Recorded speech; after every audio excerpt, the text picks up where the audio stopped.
तो जैसा कि मैंने आपको बताया था कि बैंक फिर बाउंस बैक करेगा। उस दिन कई लोगों ने बोला था कि आप ऐसा कैसे कर सकते हैं, लेकिन मैंने एक एग्जांपल दिया था कि अडानी के जैसे देखिएगा, पक्का ये बाउंस बैक करेगा। कभी भी आप देख लेना, फाइनेंशियल सेक्टर हमारे यहाँ का बहुत ही अहम सेक्टर है। और जैसा कि आप लोग जानते हैं कि संविधान में प्रावधान भी है कि फाइनेंशियल इनस्टेबिलिटी पर गवर्नमेंट तक बर्खास्त कर सकते हैं हमारे प्रेसिडेंट महोदय। तो इतने इंपॉर्टेंट सेक्टर में अगर हलचल आती है तो हर तरफ से उसको सपोर्ट मिलता है। तो सवाल यह उठता है कि क्या म्यूचुअल फंड शॉक एब्जॉर्बर का काम करता है? अब देखिए, आपको पता है कि सबसे बड़े आज के टाइम पर डोमेस्टिक अगर इंस्टीट्यूशनल इन्वेस्टर्स हैं तो म्यूचुअल फंड्स ही हैं। क्यों?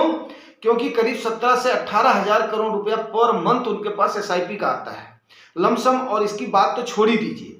तो अब जब इतने हैवी अमाउंट में पर मंथ उनके पास फिक्स्ड रूप से आ रहा है, तो वो एक बहुत बड़ा अमाउंट किस में लगता है? बैंकिंग सेक्टर में, फाइनेंस सेक्टर में लगता है। तकरीबन लार्ज कैप और मिड कैप, यहां तक कि स्मॉल कैप भी आपके स्मॉल जो फाइनेंस बैंक्स हैं उसमें भी लगा करके रखते हैं। तो सवाल ही नहीं पैदा होता है कि इतना अहम सेक्टर में इतना बड़ा भूचाल आ जाए जब तक कोई सिनेरियो नहीं क्रिएट होता है। हाँ, मार्केट लीडर एचडीएफसी था, उसमें अगर हलचल आई है तो मैं प्रधानमंत्री राजीव गांधी की एक कोट याद करना चाहूंगा, हालांकि उससे लिंक नहीं। उन्होंने कहा था कि जब बड़े पेड़ गिरते हैं तो उसके साथ में रहने वाले छोटे मोटे भी गिर जाते हैं। तो ये बात सत्य है। अगर एचडीएफसी में फॉल आया था तो मार्केट में फॉल आना बहुत ही जरूरी था। बट बाउंस बैक करेगा क्योंकि आरबीआई का सपोर्ट है, गवर्नमेंट का सपोर्ट है और फाइनेंशियल सेक्टर बहुत ही अहम सेक्टर है, उससे डिनाई नहीं किया जा सकता है।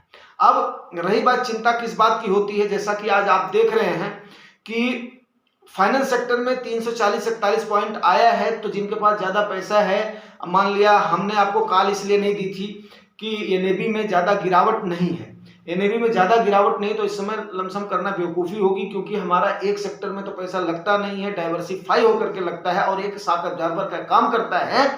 तो इसी वजह से नहीं दिया गया था। लेकिन जिनके पास पर्टिकुलर शेयर्स में पैसा लेना था उन्होंने बैंकिंग सेक्टर को भुनाया है, इसमें कोई दो राय नहीं, उन्होंने उसमें खरीदारी करी है। और आप ये मान करके चले, जैसा कि आप रिकॉर्ड्स में देख रहे हैं कि आज के दोनों सेलर रहे, नेट सेलर्स रहे हैं, एफआईआईज भी, एनडीआईआईज भी, फॉरेन इंस्टीट्यूशन इन्वेस्टर्स भी और डोमेस्टिक इंस्टीट्यूशन इन्वेस्टर्स भी, ये दोनों ने सेल किया है। सेल देखो, अब ऐसा होता है, नहीं, इन्होंने खरीदारी किया है बैंकिंग में एंड सेलिंग हुई है, जिसकी वजह से निफ्टी और सेंसेक्स आज की डेट में स्लाइटली डाउन है। स्मॉल कैप ने थोड़ा सा सपोर्ट किया है बट आईटी सेक्टर डाउन रहा है। अब उसके पीछे का रीजन मैं आपको बताता हूं। कई बार बताने के बावजूद भी जो प्रिकॉशंस लिए जाते हैं उसको स्मॉल इन्वेस्टर उन प्रिकॉशंस को नहीं लेते हैं और वो पैनिक में आ जाते हैं, जिसकी वजह से वो लॉस में सेल कर देते हैं। और हमारी चिंता का सबब यही है कि रिटेल इन्वेस्टर्स के डर को कैसे भगाया जाए, बट ऐसा पॉसिबल नहीं हो पा रहा है। ऐसा पॉसिबल इसलिए नहीं हो पा रहा है कि कई सारे जो नए इन्वेस्टर्स आते हैं उनको आइडिया होता नहीं है, वो अपने आप को जो उनकी सेफ्टी मेजर्स जो उनको बताई जाती है उसको लेते नहीं है और उनको एक्सपीरियंस होता नहीं है।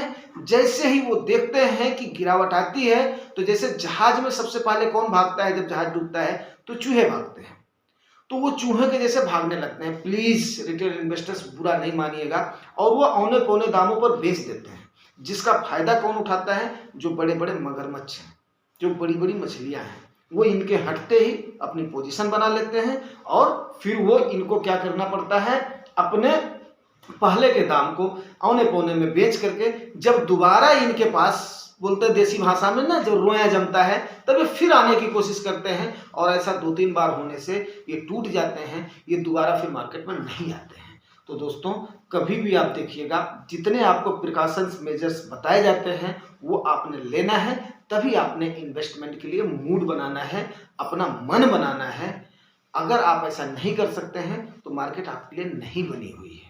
उम्मीद करता हूं जानकारी आपको अच्छी लगी होगी, और ज़्यादा जानकारी के लिए पिछले वीडियोज को देखिए। हम आपको डेली अपडेट करते रहेंगे। मोर एंड मोर प्रॉफिट के लिए लेना है तो जुगानी टास्क के साथ जुड़िए। दोस्तों, अगर जानकारी अच्छी लगी है तो रिवार्ड जरूर करना। रिवार्ड आपको पता है, लाइक से सब्सक्राइब। Thank you.